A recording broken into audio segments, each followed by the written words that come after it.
Let's return to This Week in America. Here's your host, Rick Bratton.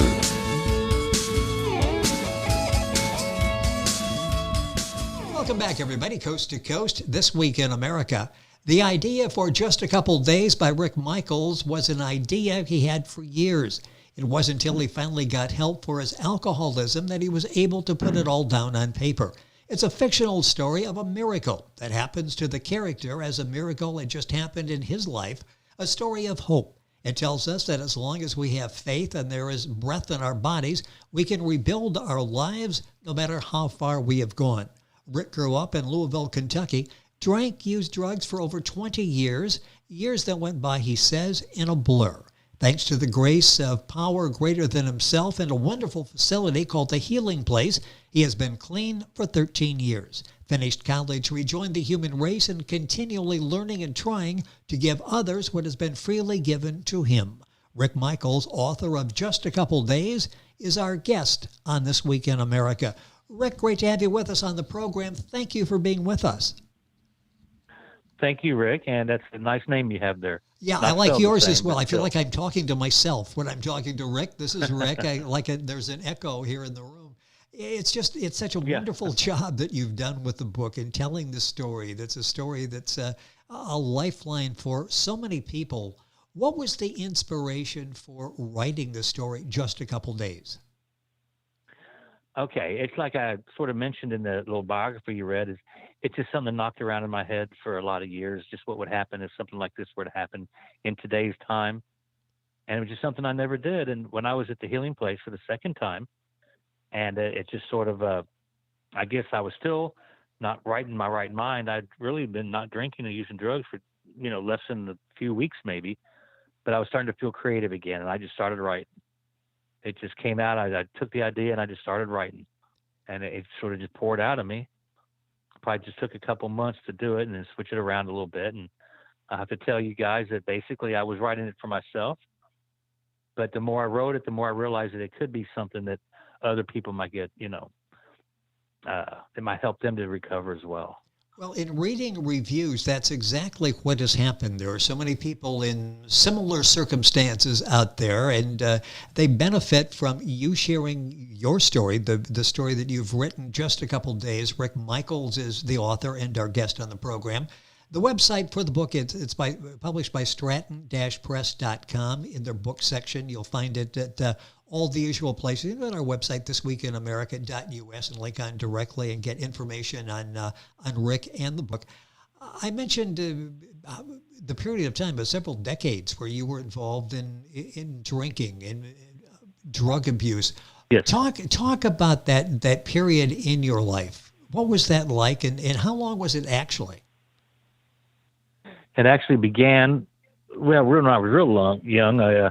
Apparently I used to crawl around on the kitchen table and knock off everybody's beer when I was like 2 years old. But I don't remember my first drink until I was trying to do like my mom and wrap and dunk fruitcake in bourbon. And that was a mess, so I drank the bowl of bourbon. And that's when I first felt the effects of alcohol. And then by the time I was 14, I was smoking pot. That led directly into LSD, basically anything. I just went wild. And in that, but through the whole thing, the undercurrent of all the drugs and trouble was the alcohol. That's where it started.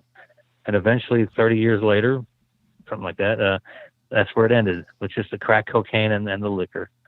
What was and the... it was just, go ahead. No, I'm just going to ask, what was the last straw when you finally got to the point where I need to try to do something? What finally made you stop? That went on for a period of about 4 years, when I really wanted to and just couldn't. Some of the readers will be reading the big book. The Bill in the story, he tried day after day and just couldn't do it. And it got to be so frustrating, and I came to a point of wanting to kill myself, but I didn't. And then when I couldn't do that, some people say I didn't have the courage to kill myself. I think just the opposite. It takes courage not to kill yourself when you're feeling that low. Yes. And to make the courage to go on. And I started going to detox at the Healing Place several times. And I think the turning point was my dad. He picked me up down at the Healing Place one time, and as we were driving away to bring me back home, he looked over and he says, "Why don't you just stay there?" I said, "Dad, you know that program is like a year long?" And he said, "What's a year when we're talking about your whole life?" So I promised him that if I got in trouble again, and that's where I'd go. And sure enough, I got, between that time and a couple months later, I got arrested twice. I spent 10 days in jail here in good old Louisville. And that was it. I just said, it's time to go. And it's basically, Rick, when the consequences finally just get too high, and you'll do what it takes to get through what you got to go through. The healing place is a wonderful place for that, because when you start out there, you live on an upstairs. It's nicer now, but in those days it was squalor. And you don't think you're going to live another day. 100 men in one big room with one bathroom, 3 little silver chrome things that stuck out of the ground, no walls or barriers between you. And you know, you don't think you say, I can't live like this. Yes. The thing is, you acclimate because you got your eye on what you want, and you're willing to go through what they're putting you through to get what you want. And as you move along through the program, it's rewarded. After a while, you get a nicer places to live, and you start to feel the rewards of staying sober, until eventually you get your own apartment and you go out to work, and still under the umbrella of the healing place until you're adjusted to society and you're ready to go. And it's just, it was worth it. Of course, I went twice, so it was double worth it. Well, yeah, and talk about that. When you left the first time, did you ever think that you may be back there, or was that you just sort of closed that door on your part of the life, your part of your life at that time? I mean, it's interesting you were there, didn't work the first time, but willing to go back and do it again. Thankfully, your dad there to help encourage that. How difficult was that going back that second time, making that decision to try it again? I knew when I left, Rick, that I would be back. If I didn't get myself killed or locked up on some kind of serious charges. I told him, I'll be back. And I said, Rick, you don't go out there, you'll end up on this death board. The healing place has a big, huge cardboard thing of photographs of men that went out and did not make it back. But I knew I'd be back if I could, because I only had about $1,000, and I was just decided I was just going out and have fun. Maybe I just needed to see once and for all, you know. And it was just like it wasn't good anymore. It was the same thing. I still got high, I still got drunk, I still met girls and all that, but it was all hollow, because I had learned so much from the healing place that it was just like it's all true what they said. You know, I have a stubborn head, and I think anybody will agree with me that it takes about an inch thick drill bit to get through my thick skull. But and boy, that did it. yeah, when you make that penetration, it actually works, and it did for you. Rick Michaels is our guest. His book is Just a Couple Days. You'll find the book at stratton-press.com, and the book section there, you'll find it the usual places. Go to our website, and you can link on directly with Stratton and get all the information on the book. The healing place, I find this place fascinating. What is different about this recovery facility? What sets it apart? It's a social model of recovery program, and I think it's what I was explaining before. It's a long term. Yes. It's not no 30-day in and out kind of thing. If anybody was as bad as me, 30 days just will not do it. It can. Don't get me wrong. If you follow what they tell you in 30 days and you take their suggestions and follow through, it can be done. But like hardcore like me, I needed like time to live life month after month after month. Learning responsibilities, learning how to relearn things. And I think that's what the difference is. And when you finally get to a point, I remember you get to a point in like your 7th step when you go over to detox and you take new guys around and you show them the program. And I started talking about what things were going on. This guy was like, he was in a cloud, you know. And he said, "You must love this place." I'm like, "Oh my God, a year and a half ago, I would have said can't stand this place. And now not only do I love it, but, you know, I even got a job working there and then helping other alcoholics." Rick Michaels. So there's just something about it. When you feel your life being saved, you tend to be loyal to the place that helps you save it. And my sponsor pointed to the roof over detox one time. And he, "Did you see them, Rick?" And I said, "What?" "I don't see anything." He says, "There's angels all over that roof." I'm like, "Oh." Now I know what he's talking about. I know exactly what he's talking about. Rick Michaels with us on the program talking about Just a Couple Days, his book, which is a fictional story. How much of it is fictional and how much of it is sort of autobiographical, would you say? Well, it's complete fiction, but the character of Mike is, I wrote him in from my point of view, so a lot of things he feels are things that I felt. His wife in the story is fashioned after my ex-girlfriend, Tammy. So, I mean, it was me writing it, so a lot of it is true about my feelings, but what ultimately happens is fiction. And I might say it does get a little graphical. I've been told that those things can happen in today's world, because I honestly thought Stratton would cut a lot of it out, but they didn't. So I kind of want to warn the reader, it does get graphic, but it's nothing that can't happen today. Or worse. Some people go through a lot worse things in today's world. Yeah, it gives it that realism that I think is why the book is doing so well and receiving such positive reviews. The book is Just a Couple Days. Rick Michaels, the author, is our guest on the program. Obviously, a talented writer. Once you get to focus on that, you're able to tell the story and to help others by telling that story. Have you written anything else? Is there any other writing that you've done or in the process of doing? Well, I have quite a few stories I wrote in college, creative writing class stories. Nothing lately. I tinker around a little bit, like some poetry. Another Blue Jay Way, which is just trading places with a bird. I don't think it'd be any good, but I like that. But I like do the get to concept fly of in this. that. I do get to fly at the end of the story. See, that's not all bad. And we've all thought about doing that at some point or another when we see them fly off into the distance and you're thinking, okay, there's got to be some benefit to that. So we'll see if any of those get published. Are you thinking about publishing any of those? I'm certainly write them out, and I'll be in touch with Dean and Alicia at Stratton and see if anything's any good. I would like to, like some nonfiction work. I have a thought that maybe I can use your show as a platform briefly, if I may. Oh, sure. Okay. I used to counsel juvenile delinquents that are in juvenile detention. And, I'd go there to their place and I'd talk to them and I would tell them basically what we've been talking about. I go, guys, one of these days it'll be like you just closed your eyes, you blinked, and you're going to open your eyes and 20, 30 years will have gone by. And you're going to wonder what happened to your life. And it is sad. It's a sad thing, guys. I tell you, because I did it. And Rick, their faces were just stone blank. They weren't listening to a word I was saying.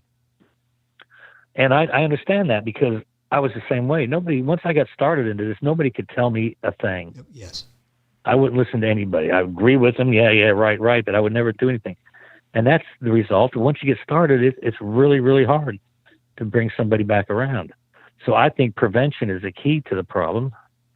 Some people may say, that's easier said than done. But if it was a part of the school system, just as important as English or math or history, to teach these children that,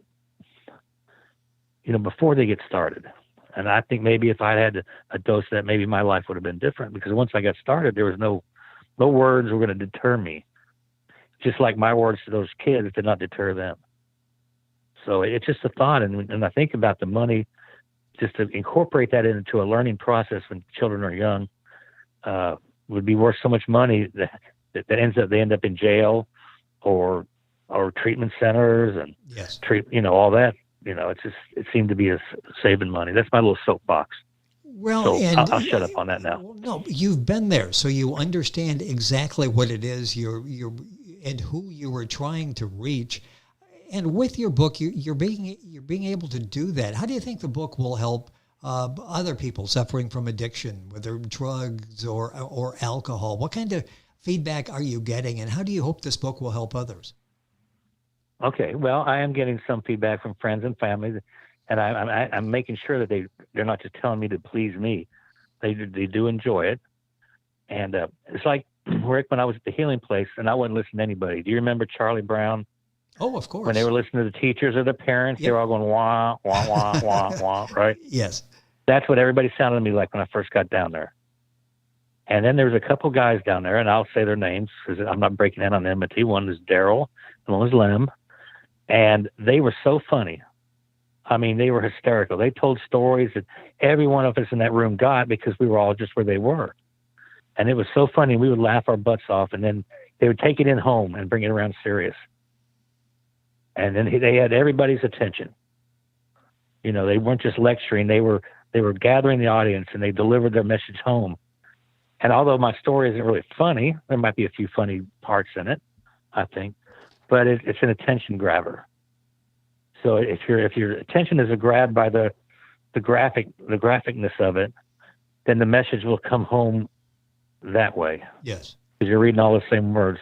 So if that makes any sense. Well, it does. And again, you have that relatability factor when you understand your backstory and what brought you to write Just a Couple Days. It's something that others can see themselves in you and how you were able to turn your life around. The book is Just a Couple Days. Rick Michaels is the author. The book's available at stratton-press.com. In the bookstore there. You'll find it the usual places. A few minutes left in the program. What was... talk about inspiration for you, because you really needed. There was a spark somewhere that kept you going through all of this, and the times when you thought about taking your own life. What inspires you, or who inspires you? Well, my parents, because I have my family's a very good support group, and my father's wife, and they worried about me terrifically, and I originally wanted to do it for them, but ultimately I had to do it for me. Yes. And this is dull, but it comes down to it. I did not want to keep going to jail. I did not like going to emergency rooms. I did not like throwing up blood. I did not like having kidney stones and all these consequences that came over and over and over and over again. I just got tired. And I finally looked. At first, I thought I'll just do what they say, but I'm still putting a Rick spin on it. I don't know if you have a Rick spin, Rick. But exactly. I do. That means I do things my way anyway. Even though I'm making it look like I'm doing things yours, I'm still doing them mine. And guess what? That did not work. So finally, I got to the point where I said, all right, it's sort of like you surrender to win.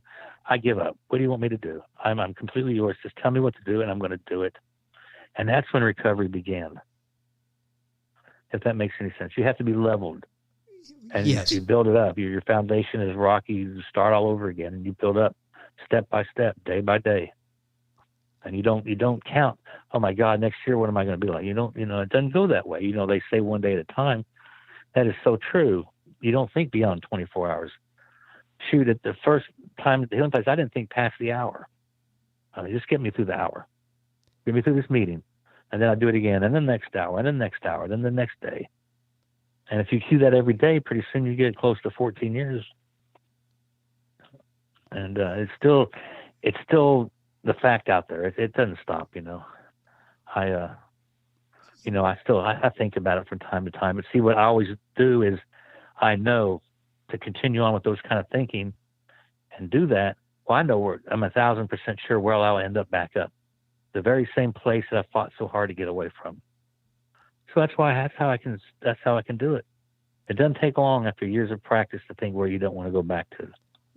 Yes, and those memories are still quite vivid. I'm getting the impression that just because you've got these years of sobriety doesn't necessarily mean that will be tomorrow. It's still a work in progress, your life right now?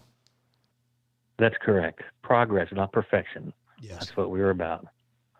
Yeah. It's such a powerful book, Just a Couple Days by Rick Michaels. The book's available at stratton-press.com in the bookstore. I mentioned in the beginning that clean for 13 years, rejoined the human race. What was that like when you realized you were about to rejoin the human race? When you felt comfortable enough thinking, I think I can beat this thing. I think I'm doing it. What's that like when you have that realization that the old Rick is back?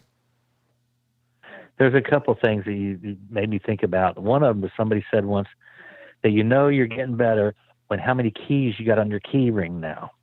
You had none, and you get one, and you got to compare car keys and house keys. And interesting. He's like, well, you're gaining keys. You're doing something right. And another was my dad again. He looked at me and says, you're different. I'm like, what do you mean? What's going on? He goes, no, you act different. You walk different. You look different. And see, I didn't see it because, I'm with me every day. I don't see these things. Yes. But he was not seeing me for a week or so at a time, and he noticed the difference. And other people noticing you is when you begin to believe it yourself.